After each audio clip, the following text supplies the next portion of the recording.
Nama lengkapnya adalah Ahmad Wasiul Hasan. Beliau adalah menantu Syekh Nawawi Mandaya bin Muhammad Ali, pengarang kitab Murad Al-Awamil. Hidup sebagai pemuda yang gagah berani pada masa perang memperjuangkan kemerdekaan, beliau ikut terjun langsung ke medan perang bersama Laskar Sabilillah. Dikisahkan beliau tidak segan-segan memenggal kepala tentara Belanda di medan perang. Seperti itulah gambaran kisah yang diriwayatkan kepada Abuya Waseh atau Abuya Ahmad Wasiul Hasan.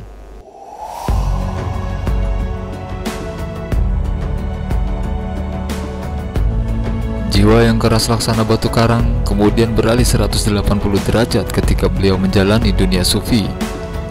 Setelah tentara Belanda lari untuk kedua kalinya, Abuya Waseh kemudian memilih tinggal di pesantren yang berada di kampung halamannya, di Kampung Pertapan, Kecamatan Binuang, Kabupaten Serang.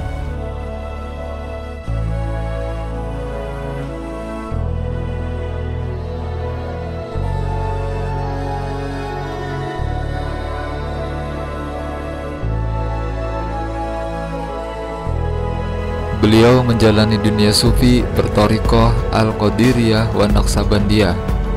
Guru torikoh beliau adalah Syekh Aliuddin Salib, yaitu seorang ulama karismatik dari Kubak Rantai, Bekasi yang berasal dari Banten.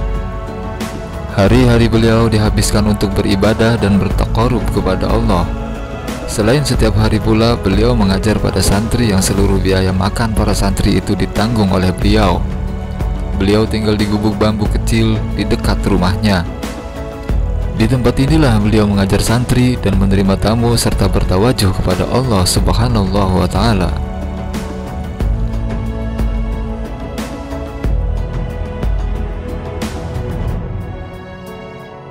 Kewaraan dan kejuhudan beliau sudah terkenal oleh khalayak ramai. Beliau tidak mau menggunakan pengeras suara dalam setiap pengajian, khutbah, dan lain sebagainya. Beliau juga tidak mau menerima sumbangan dari pemerintah untuk pesantrennya. Jalan akses menuju pesantren yang akan dibangun oleh pemerintah pun ditolak. Batu-batu yang sudah berada di lokasi diminta untuk diangkut kembali.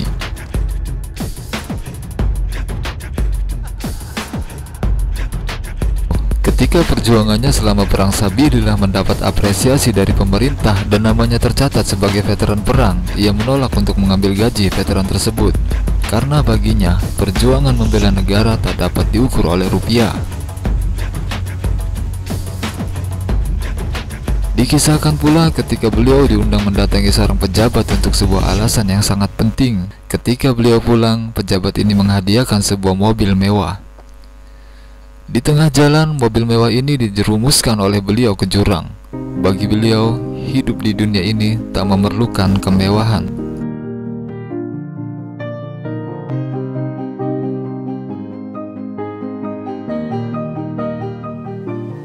Cerita dari seorang murid ketika selama 11 hari berada di pesantren untuk berijazah thariqah, dan baginya itu adalah suatu nikmat yang sangat besar, karena tidak setiap orang yang berkeinginan menjadi murid thariqahnya akan diterima.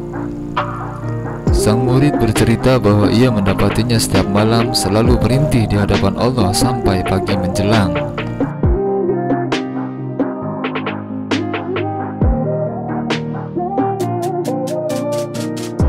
Kepada murid-murid, selain dikenal sebagai guru yang keras mendidik santri, beliau juga sangat perhatian dalam praktek ibadah santri-santrinya. Sang murid pernah dipanggil untuk mempraktikkan cara bersujud yang baik. Kemudian dengan tangan beliau yang mulia itu, kakinya disentuh untuk dapat mempraktikkan posisi kaki yang sempurna ketika bersujud. Sungguh kejuhudan dan kewaraan beliau menjadi tauladan bagi santri-santrinya.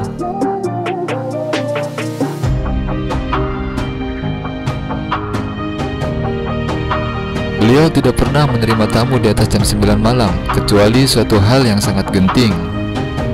Hampir setiap hari para tamu datang menemui beliau dengan tujuannya masing-masing, baik untuk urusan dunia ataupun akhirat, baik untuk meminta doa ataupun nasihat dari beliau.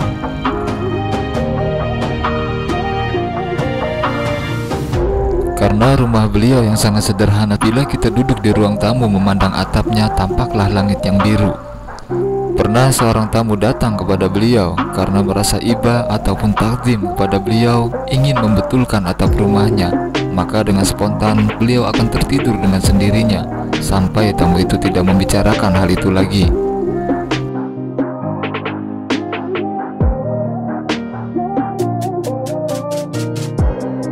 Silsilah thariqah beliau sampai Rasulullah adalah beliau mengambilnya dari Syekh Aliuddin Salib Kopak Rantai Bekasi, dari Syekh Abdul Muthalib Karawang, dari Syekh Asnawi Caringin, dari Syekh Abdul Karim Tanara, dari Syekh Ahmad Khotib Sambas, dari Syekh Samsuddin Al-Baghdadi, dari Syekh Syarifuddin, dari Syekh Muhammad Murad, dari Syekh Abdul Fattah, dari Syekh Kamaluddin, dari Syekh Usman, dari Syekh Abdul Rahim, dari Syekh Abu Bakar, dari Syekh Yahya, dari Syekh Nisamuddin, dari Syekh Waliuddin, dari Syekh Jainuddin, dari Syekh Syarafuddin, dari Syekh Syamsuddin, dari Syekh Muhammad Al-Hatib, dari Syekh Abdul Aziz, dari Syekh Abdul Qadir Al-Jailani, dari Syekh Abi Said Al-Mazumi, dari Abil Husain Al-Haigari, dari Abil Farah Al-Tartusi, dari Abdul Wahid Al-Taimi, dari Abi Bakar Dulab Al-Shibli, dari Junaid Al-Baghdadi, dari Sirri Al-Sikti, dari Ma'ruf Al-Kurhi, dari Ali bin Musa Al-Ridho, dari Musa Al-Kazim, dari Ja'far Siddiq, dari Muhammad Al-Bakir, dari Ali Zainal Abidin, dari Husain bin Ali, dari Ali bin Abi Thalib, dari Rasulullah Sallallahu Alaihi Wasallam.